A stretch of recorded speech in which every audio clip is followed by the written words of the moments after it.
आज की बहुत बड़ी खबर, और इवन मैं पिछले कई दिनों से देख रहा हूँ कि न्यूज़ में लगातार चल रही है और लोग उस पर रिएक्ट भी कर रहे हैं। क्या?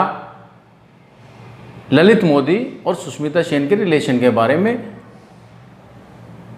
कि वो डेट कर रहे हैं, वो शादी करने वाले हैं, ये वो इस तरीके की बहुत सारी बातें। और जैसे ही ये न्यूज़ हमारे बीच में आती है तो हम लग जाते हैं अपनी रिएक्शन देने, बिना सोचे समझे हम रिएक्शन देने लग जाते हैं।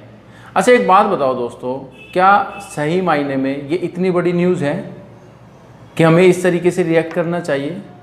हमें ज़रूरत क्या है इस तरीके से रिएक्ट करने की कि पता नहीं क्या बवंडर हो गया?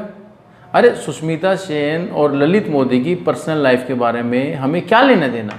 वो अपनी लाइफ में क्या करते हैं, क्या नहीं करते हैं, क्या हमें क्यों उस चीज़ के बारे में टेंशन लेनी है? क्या सुष्मिता सेन हमारी लाइफ में हमसे ज़्यादा इम्पोर्टेंट हो गई? क्या वो हमारे परिवार से भी ज़्यादा इम्पोर्टेंट हो गई? क्या सुष्मिता सेन के अलावा या ललित मोदी के अलावा हमारे जीवन में हमारे लिए और कुछ बचा ही नहीं? बेसिकली दोस्तों मैं ये बात इसलिए करना चाह रहा हूँ कि कई बार हम किसी दूसरे व्यक्ति को अपने ऊपर हावी कर लेते हैं। कैसे? उसके बारे में बात करके, उसके बारे में हम बात करने लग जाते हैं, उसने ये कर लिया, ऐसा करना चाहिए था, वैसा करना चाहिए था, वो इससे एज में इतना बड़ा, वो उससे एज में इतना बड़ा। क्या ज़रूरत क्या है? हाँ मैं एक बात मानता हूँ, रिएक्ट आपको करना चाहिए जहाँ रिएक्ट करने की ज़रूरत हो।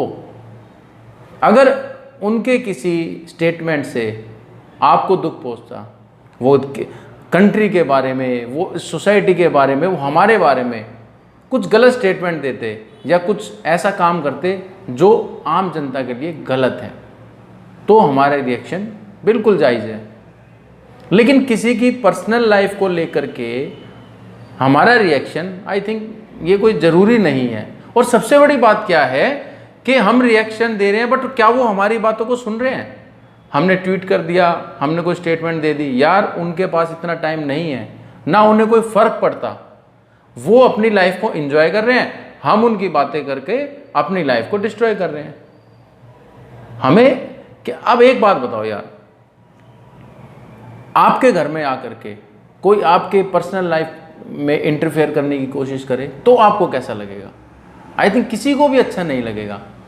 तो ऐसे ही भले ही वो सेलिब्रिटी हो, भले ही हमने उन्हें सेलिब्रिटी बनाया हो, बट फिर भी यार आखिरकार इंसान हैं, उनके अपने इमोशंस हैं, वो अपनी लाइफ में क्या कर रहे हैं क्या नहीं कर रहे हैं, उससे अगर हम प्रभावित नहीं हो रहे हैं तो फिर हमें इतनी रिएक्शन देने की ज़रूरत आई थिंक नहीं है। वो किससे एज में बड़ा है छोटा है, वो यार उनका पर्सनल मैटर है, वो अपने आप निपटेंगे। अगर उनके परिवार में किसी को कोई प्रॉब्लम होगी तो वो अपने परिवार में बैठ के उसको सोल्व आउट करेंगे। हम क्यों बिना बात पे जा करके जज बन रहे हैं उनके घर में, उनकी लाइफ में, जब तक हमारी लाइफ उनके किसी स्टेटमेंट से प्रभावित नहीं हो रही हो।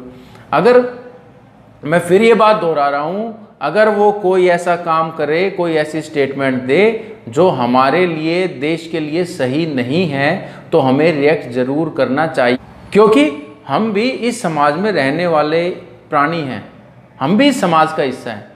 तो हमारी रिएक्शन बनती है, बट कहाँ पर बनती है ये हमें सोचना पड़ेगा। क्या अननेसेसरी हम बिना बात की बातों में अपना समय लगा करके अपनी प्रोडक्टिविटी को घटा तो नहीं रहे हैं, ये हमें सोचना पड़ेगा। तो दोस्तों इस चीज़ का हमें ध्यान रखना है कि आपको रिएक्ट कहाँ करना है। अननेसेसरी कूड़ा कबाड़ बिना बात के थॉट्स अपने माइंड में आप मत घुसाइए, इससे आप ही की प्रोडक्टिविटी कम होगी। सुष्मिता सेन को या ललित मोदी को कोई फर्क नहीं पड़ने वाला। धन्यवाद दोस्तों।